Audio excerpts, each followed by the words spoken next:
My name is Cassie. I am 23 years old. I graduated as a qualified nurse this year and was given my first position as a home nurse. My patient was an English gentleman in his early 80s who suffered from Alzheimer's. In the first meeting, the patient was given his record, and from it I could see that he was a convert to the religion of Islam, therefore he was a Muslim. I knew from this that I would need to take into account some modes of treatment that may go against his faith, and therefore try to adapt my care to meet his needs. I bought in some halal meat to cook for him and ensured that there was no pork or alcohol in the premises, as I did some research which showed me that these were forbidden in Islam. My patient was in a very advanced stage of his condition, so many of my colleagues could not understand why I was going through so much effort for him. But I understood that a person who commits to a faith deserves that commitment to be respected, even if they are not in a position to understand. Anyway, after a few weeks with my patient, I began to notice some patterns of movement. At first, I thought it was some copied motions he'd seen someone doing, but I saw him repeat the movement at particular times, morning, afternoon, evening. The movements were to raise his hands, bow, and then put his head to the ground. I could not understand it. He was also repeating sentences in another language. I couldn't figure out what language it was, as his speech was slurred, but I know the same verses were repeated daily. Also, there was something strange. He didn't allow me to feed him with my left hand. Somehow I knew this linked to his religion, but didn't know how. One of my colleagues told me about Pal Talk as a place for debates and discussions. As I did not know any Muslims except for my patient, I thought it would be good to speak to someone live and ask questions. I went on the Islam section and entered the room True Message. Here I asked questions regarding the repeated movements and was told that these were the actions of prayer. I did not really believe it until someone posted a link on the Islamic prayer on YouTube. I was shocked. A man who has lost all memory of his children, of his occupation, and could barely eat and drink, was able to remember not only actions of prayer, but verses that were in another language.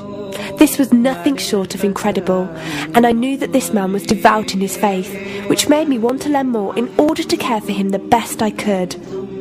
I came into the Pal Talk room as often as I could, and was given a link to read the translation of the Quran and listen to it.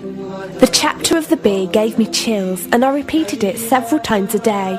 I saved a recording of the Quran on my iPod and gave it to my patient to listen to. He was smiling and crying, and in reading the translation I could see why.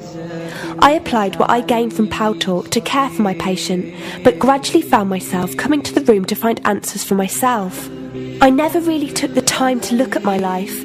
I never knew my father. My mother died when I was 3. Me and my brother were raised by our grandparents who died 4 years ago, so now it's just the two of us. But despite all this loss, I always thought I was happy, content. It was only after spending time with my patient that I felt like I was missing something.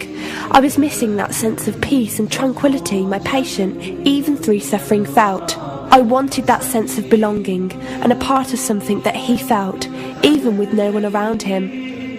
I was given a list of mosques in my area by a lady on Pal Talk and went down to visit one. I watched the prayer and could not hold back my tears.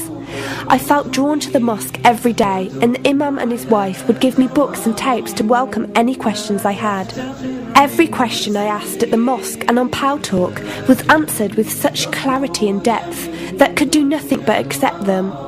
I have never practiced a faith, but always believed that there was a God. I just did not know how to worship him. One evening I came onto Pal Talk, and one of the speakers on the mic addressed me. He asked me if I have any questions. I said no. He asked if I was happy with the answers I was given. I said yes. He then asked what was stopping me accepting Islam. I could not answer. I went to the mosque to watch the dawn prayer. The imam asked me the same question. I could not answer. I then went to tend to my patient. I was feeding him, and as I looked into his eyes, I just realised he was brought to me for a reason, and the only thing stopping me from accepting was fear. Not fear in the sense of something bad, but fear of accepting something good and thinking that I was not worthy like this man. That afternoon I went to the mosque and asked the imam if I could say my declaration of faith, the Shahada. There is no God except Allah. Muhammad is Allah's messenger. He helped me through it and guided me through what I needed to do next.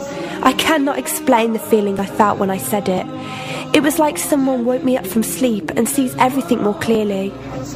The feeling was overwhelming joy, clarity, and most of all, peace. The first person I told was not my brother but my patient. I went to him, and before I even opened my mouth, he cried and smiled at me. I broke down in front of him. I owed him so much. I came home and logged onto Paltalk and repeated the Shahada for the room. They all helped me so much, and even though I had never seen a single one of them, they felt closer to me than my own brother. I did eventually call my brother to tell him, and although he wasn't happy, he supported me and said he would be there. I couldn't ask for any more. After my first week as a Muslim, my patient passed away in his sleep while I was caring for him. Inna lillahi wa inna ilaihi raji'un. He died a peaceful death, and I was the only person with him. He was like the father I never had, and he was my doorway to Islam. From the day of my Shahada to this very day, and for every day for as long as I live, I will pray that Allah shows mercy on him and grant him every good deed I perform in the tenfold. I loved him for the sake of Allah, and I pray each night to become an atom's weight of the Muslim he was. Islam is a religion with an open door. It is there for those who want to enter it. Verily, Allah is the most merciful, most kind.